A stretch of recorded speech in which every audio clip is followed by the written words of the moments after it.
Well, I think there's sort of two things. I would separate out with respect to what their goals are and what their plans are and what they're intending to do with the money. That's addressed in the LCAP, right? We require that in our LCAP template. So if you're engaged, and I know you're going to hear from district people later, so they may want to speak to this in more detail. Parents who are engaged should be able to see that. That's our expectation, that the districts are saying, here's what we're going to do. In the LCAP, this is what we're going to do. And that then at the end of the year, when they do their annual update, they said, here's what we said we were going to do, exactly what you asked, and here's what we did.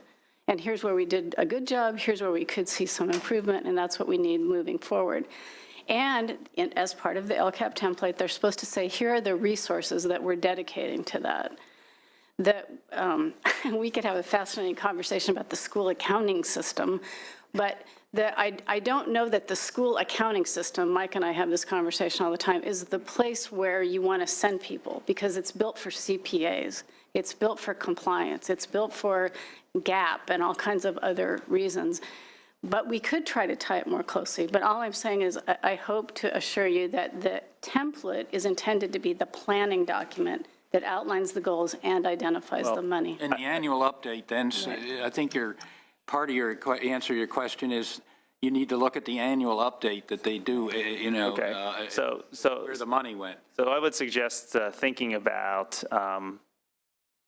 some ways to get some more fine-grained information about, because, otherwise the only way we can see what's going on in the state is to go through and look at each individual school district, which has different and obviously there's going to be some flexibility because school districts can come with slightly different things, but there are probably some more fine-grained categories that talk about how people are directing their resources, because that's what we end up having to do, in their budget subcommittees and our policy committees, to be able to have a bit more information about how school districts are directing the resources that we're allocating, and have a better idea about, well, a lot of them said they were setting this goal to do X, and what kind of resources are related to that, and to know, is that because their success or failures because maybe, did they do it right? Or maybe there's a lack of resources and we need to find more. That's back to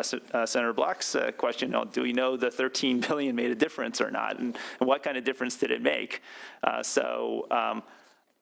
I think there is some place, and I realize the accounting system's complicated, but we're not, on one level, all the GAP stuff and so forth is about fiscal stability and a sound accounting, that's important. But I think there are probably some operational measures that relate to education, not just to the accounting side of things about the school district, that some standardized definitions that would be helpful both at the state level and actually think even at the local level as well, for parents to have a better handle and understanding of how their own school district is allocating the resources that they have.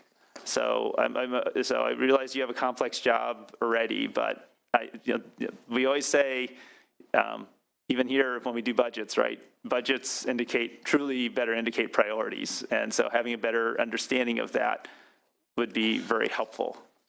Yeah, and I did address that in my opening remarks, that we are looking at that.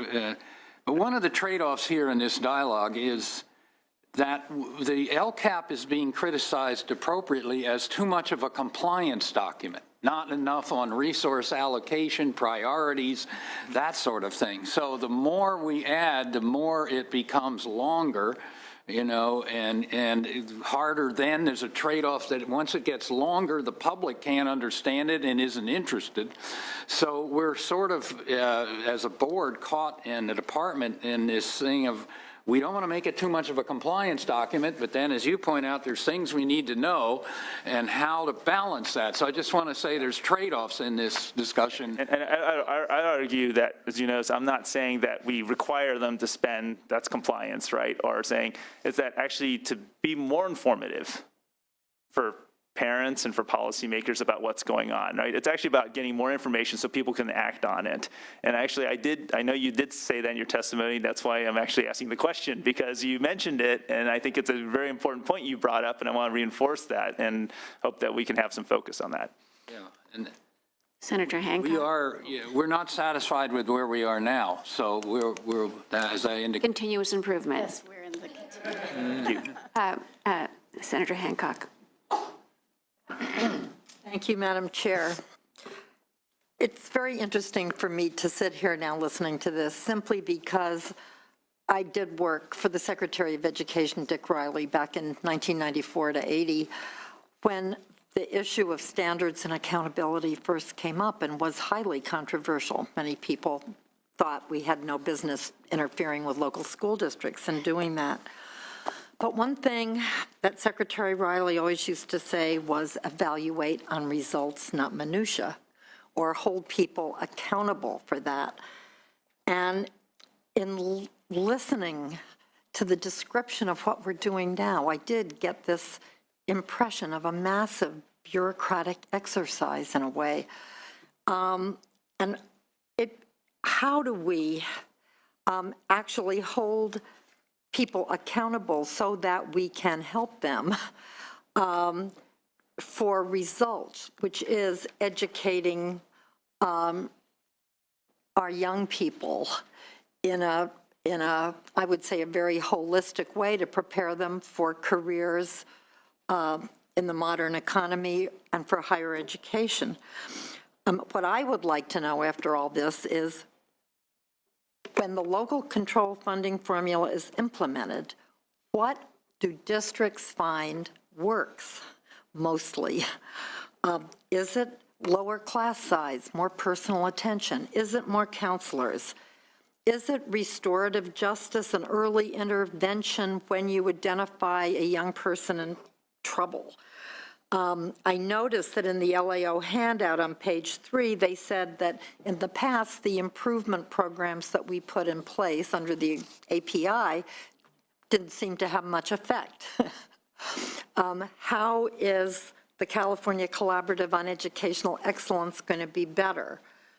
Or put another way, why don't we give a lot of money to WestEd and tell districts they should go and look for a critical friend there that will help them with whatever their problems are? In other words, how do we make it easy? And how do we really identify the things that we as policymakers ought to be trying to fund more in the future?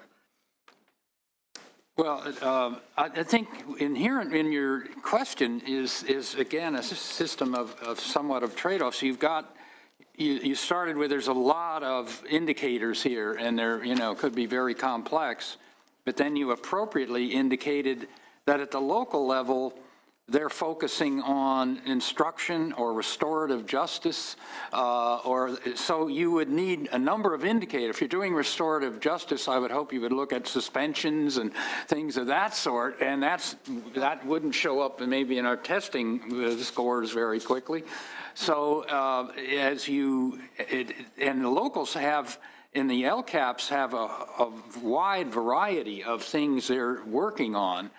So, and they often allocate the money to separate things, that some of which you would expect pupil achievement, but some of which are more about the school climate and so on. And we have 8 state priorities here that are quite broad, and there's 23 indicators in the law under those that the legislature has outlined. So our job has been here to say, how do we deal with this? And that's why the chart has a lot in it. So I think that, I don't know that you can have simplicity and accommodate the LCAP process, which has so many different things that different localities are doing. And so to me, you have to cut through it, reduce it, but it is going to be fairly concise number of indicators for federal and state intervention. I think that's what we've come down to. That's something the governor mentioned in his budget. On the LCAP and the local priorities, there's going to have to be a more robust set of metrics because it's so different. And some of them aren't even outcomes. So I was in Oakland recently, and they're spending a lot of money building career pathways in their high schools. to me, their outcome ought to be, have we built these pathways? Not that the kids are learning, did we actually build them? See, Right, so we don't want to measure the inputs, right? We want to measure the outcomes. Yeah. So I've just. First, they'll have to build the pathways, and then they'll have to measure the outcomes from the pathways. Or even sometimes as the work is in progress, you measure the outcomes as well. Do Yeah. kids stay in school? Are they engaged? I think the student engagement is another interesting thing, like how are we going to gauge, that? I think that to answer your question, what we're going to talk more about the collaborative, and Dr. Cohn's here, we're just sort of getting off the ground, but he is a very wise person and can help us understand how to move forward. But from my perspective, and you and I have a similar past, having worked for Governor Davis when we created the state accountability system, I think one of our major errors was to assume that one size fits all. And all of our interventions look like one size fits all. If I have a hammer, everything looks like a nail. And part of the humility that I hope I've acquired over the years is to always think about, we have over 1,000 school districts in California and over an equal number of charter schools. Half of those districts are fewer than 5,000 students. And, if you think about all the counties north of Sacramento and what they look like, when I worked for the county superintendents, the Siskiyou County superintendent said, I've got a district that has more board members than students.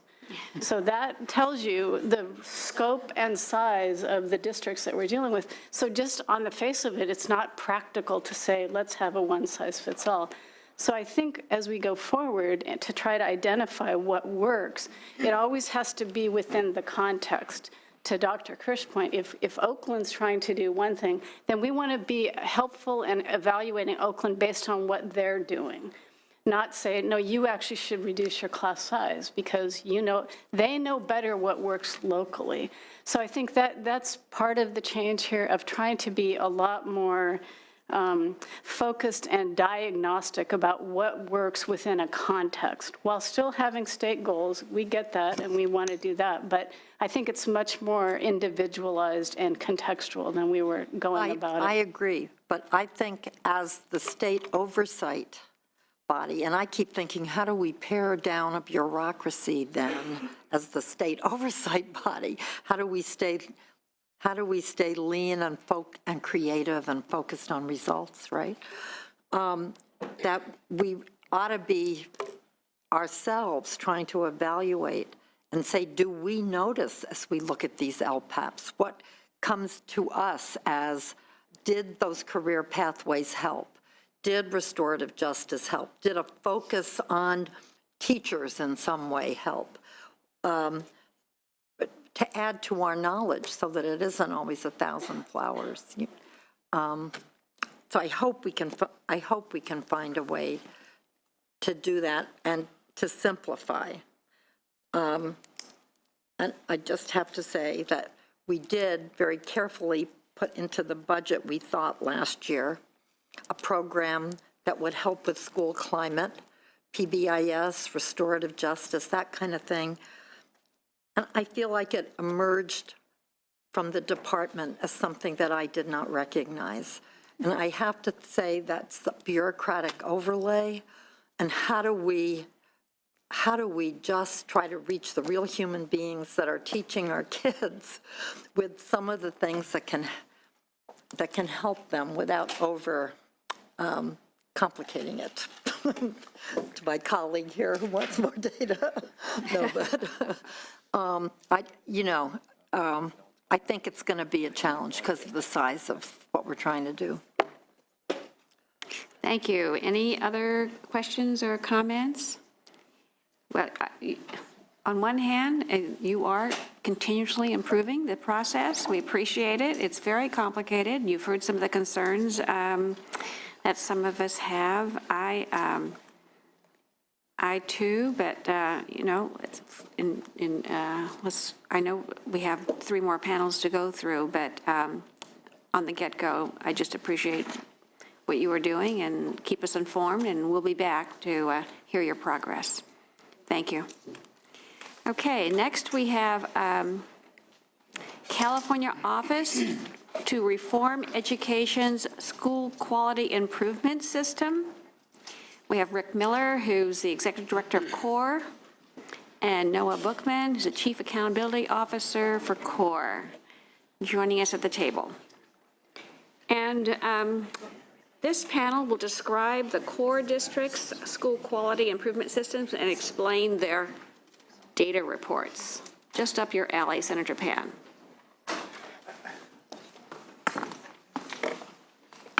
Thank you. Thank you for joining us.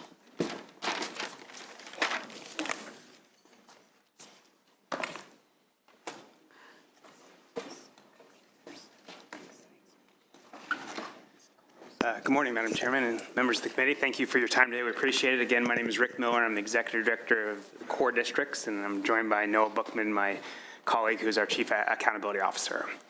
So we want to walk you through a little about, we're a set of 9 districts in the state of California that have begun doing this work together. We are collaborative, working to improve instruction, improve student outcomes, and we have, as part of that, developed an accountability model that we think could help inform this conversation we're having at the state level now.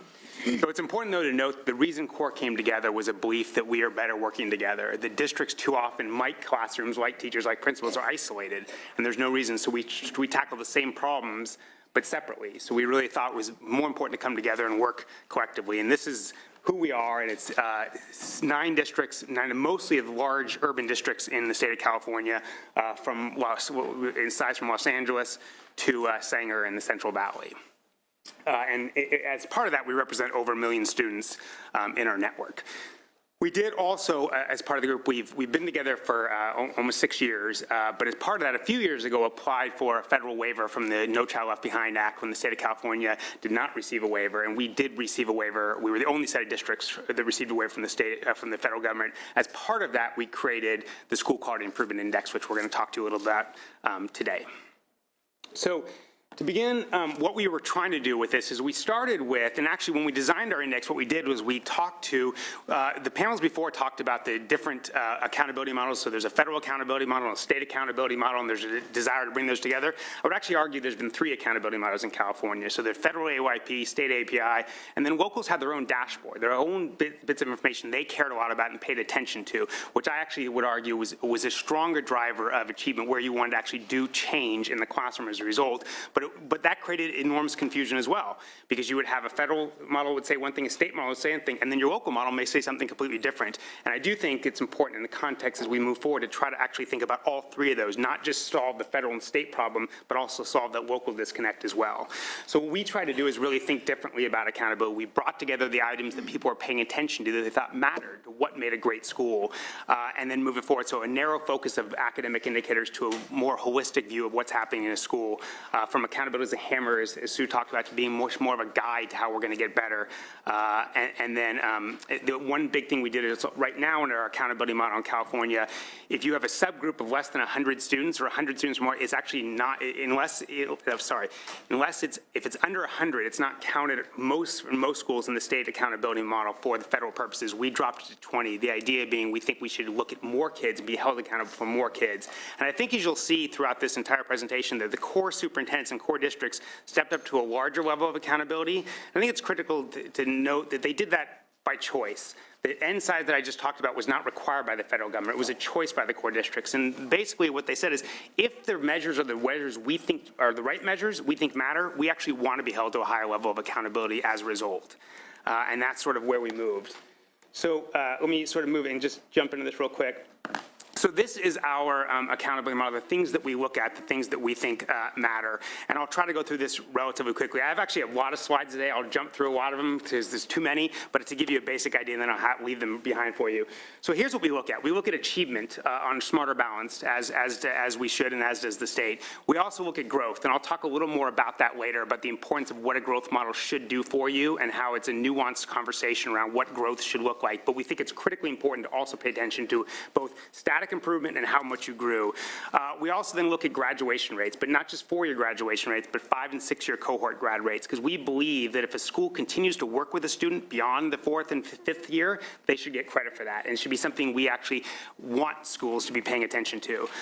And then the final area around the academic is a high school readiness indicator that we use for our middle school accountability. And the idea here is the superintendents are actually deeply concerned about the number of students we lose between middle and high school. We don't count them at all in that graduate because we lose them before they even enter high school. So we came up with this indicator, and what we found when looking at data is if these things are true, if these 4 things are true, you're 95% likely to graduate from high school. And that is to say, if you have a 2.5 GPA or higher, if you have a 96% attendance rate, if you have no Ds or Fs, and no suspensions or expulsions. If those things are true, our data said you're almost 95% likely to graduate high school. So we held ourselves accountable for that. We said to our middle schools, you need to make sure your kids are on track with those indicators. Those are examples of something the state would not and could not do, but locally can come up with an indicator that actually helps us. And part of what I'm going to argue today is we want to make sure that in whatever we develop from a state perspective, it allows that local innovation and allows local districts to actually step to a higher level of accountability for all of our kids. And then on the right-hand side of this chart, you see sort of our non-academic indicators. So we look at chronic absenteeism. We look at, we actually survey, so a lot of the question in Senator Hancock was asking earlier, how do we know whether students are engaged? We ask them. Right, so we have a survey. We ask students, we ask teachers, and we ask parents, and we count that as part of what we're going to hold ourselves accountable for. Do they feel like it's a safe school, but also do they feel like it's a high academic school that's challenging them and expecting them to go to college? It's part of what we look at. And then we look at suspension expulsions rates, specifically looking at the question of disproportionality that Senator Hancock was also bringing up earlier. So this notion of restorative justice would very clearly be linked to our results on suspension and expulsion, which I'm actually quite proud of our districts, LA and Oakland, leading the way and actually making some great changes there. Then we look at English language, ELL redesignation rates. And finally, special ed disproportionality. So across all those measures, our districts felt when we looked at those, actually, you know what, I forgot, those were the measures that mattered most. And if you were doing all of those things, we felt that that was a school that was putting their kids on trajectory to college and career readiness. The final thing I skipped is we look at social emotional learning skills, often called non-cognitive skills. So we'll talk a little more about that, but growth mindset and self-efficacy. This is sort of puts us out way in the edge. No one is looking at this, but there's a pretty good research base to argue that these skills are as important, if not more important in some ways than academic indicators in terms of persistence in college and quite frankly, persistence in life. So it's something we think matters and we're trying to figure out how to include that in what we look at. Another area of innovation that we want to make sure that continues under any new system.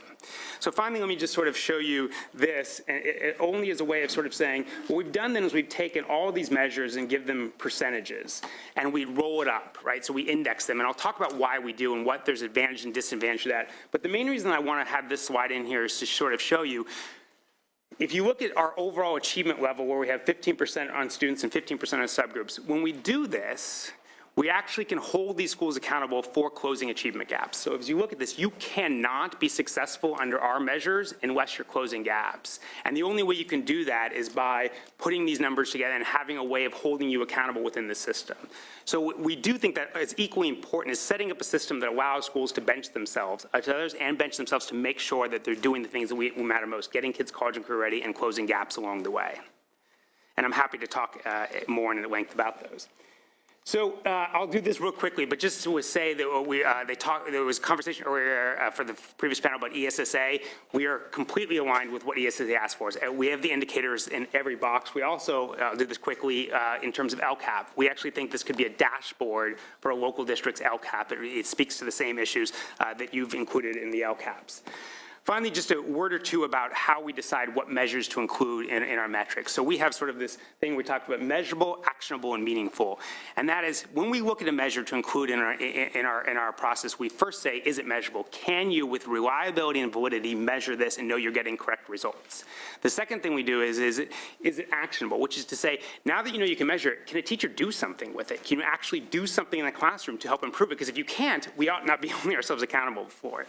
And finally, the notion of meaningful, useful. Do we know that you can look at it, you can measure it, you can do something about it, and if you do, that will lead to good results that you want. And those three things have to be true for us to include it in our measures, and it's what we're constantly looking at.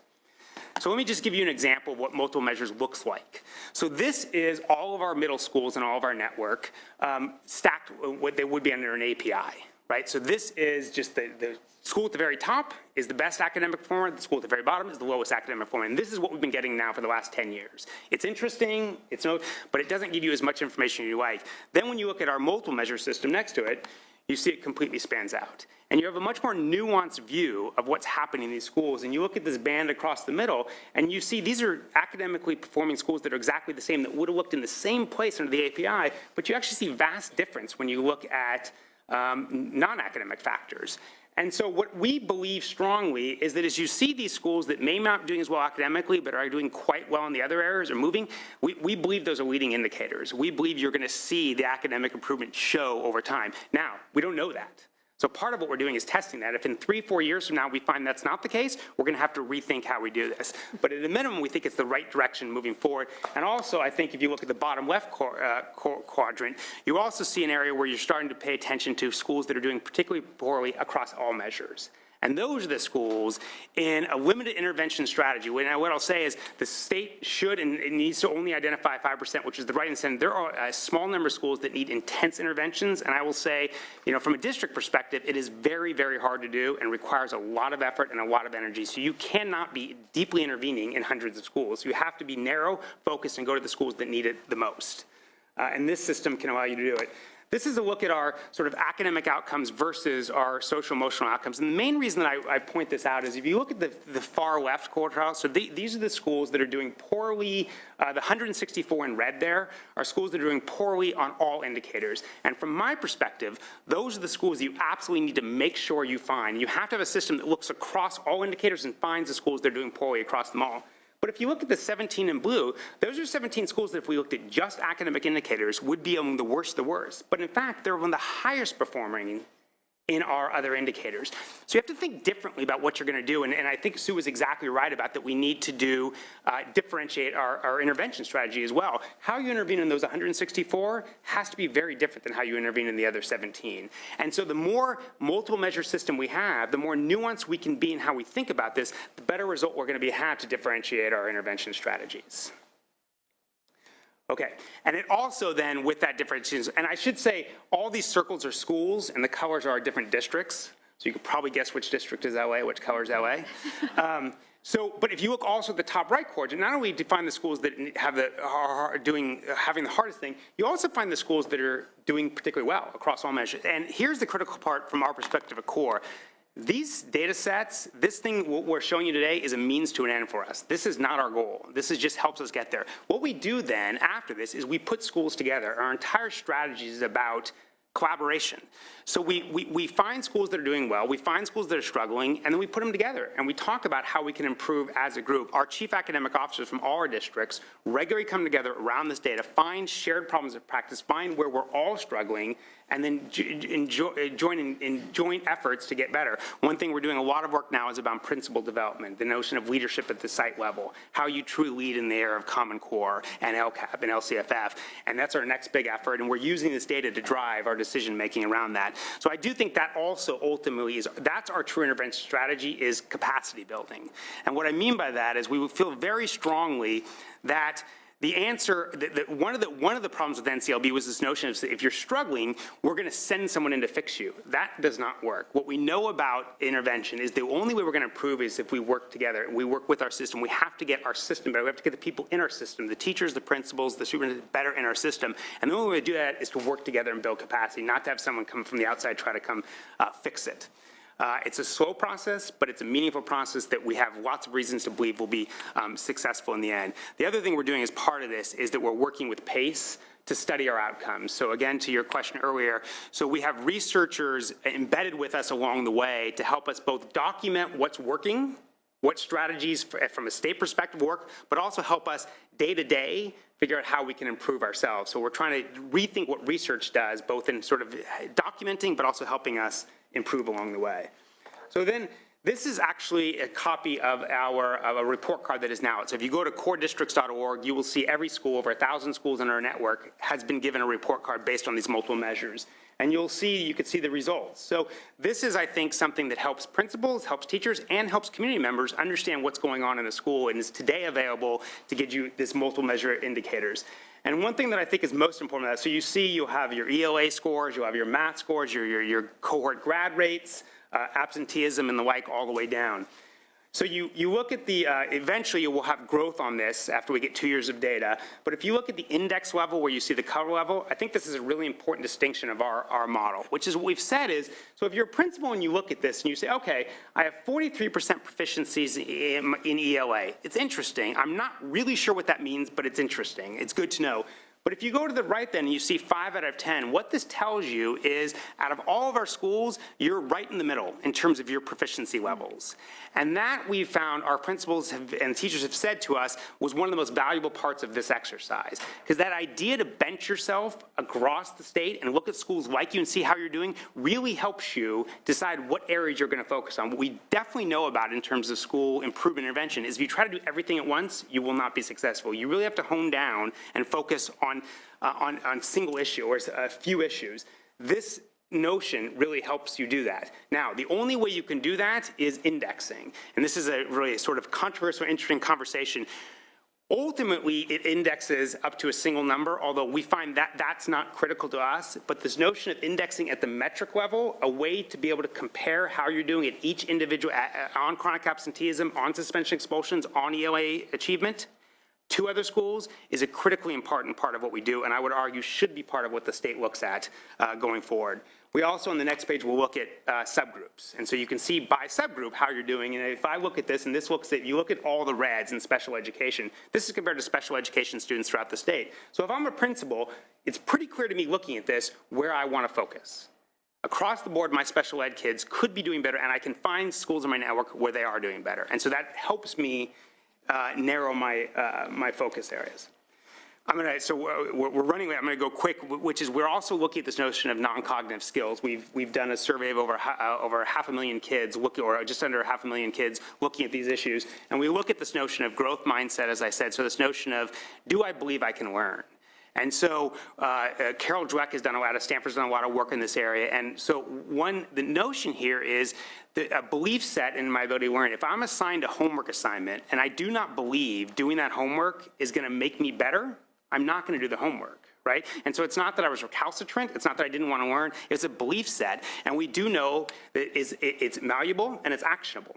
And that there's a place for us to engage in this. So we're sort of starting a training, and the good thing I'm excited to say is that we've worked with Harvard University, and they have, through our first survey, actually found this to be a valid and reliable survey, and that we are getting the results that we hoped we would get. So we're still in the testing mode, but we're moving forward. Also looking at self-efficacy management and social awareness.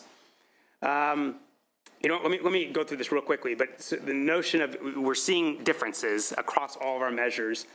One thing I'll just point out because I find this interesting. So one thing we found was this notion of self-management. Can I manage my own academic achievement? Can I get things done? Is different than growth mindset. At the middle school level, most correlated academic achievement was self-management. But at the high school level, most correlated academic achievement was growth mindset, which is really an interesting finding and different than we would expect it. Now, as I often will say, what does that mean? I have no idea, right? We're at the very beginning of this. But the fact that we're learning these things as we project out, we think we're going to get some pretty interesting results, and they can help change what we're doing in the classroom as a result. I'm going to skip this because I know we're very late, but growth is an important conversation. We'd love to have you have with you another time. We're also looking at other indicators in the future, like early childhood education. We're also working with the Linked Learning Alliance to actually build a data set together, so we can also look at career readiness in a meaningful way as part of this. And finally, this data set that you just saw, the report we put out, we're opening this up to any district or collaborative district in the state that wants to join us. We've had some great conversation with networks across the state, and we think that with the state's desire, the state has a limited data set by choice, and it won't grow, but this gives us a chance to actually build voluntarily a semi-statewide data system to move continuous learning, so people can actually use it to get better and work together. So with that, we're happy to answer any questions you may have. Thank you, Senator Monning and Senator Pan. Thank you, Madam Chair. Thank you for a quick but very comprehensive overview and the development of tools that help us with a goal, as you said, of improving student outcomes. You referred to it early and then just at the close, the social emotional skills being as much of an indicator of success as performance in other areas. What are the measurements? How do you measure students' capacity with growth mindset, self-efficacy, self-management? Is it just self-evident in their approach, or are there measurements?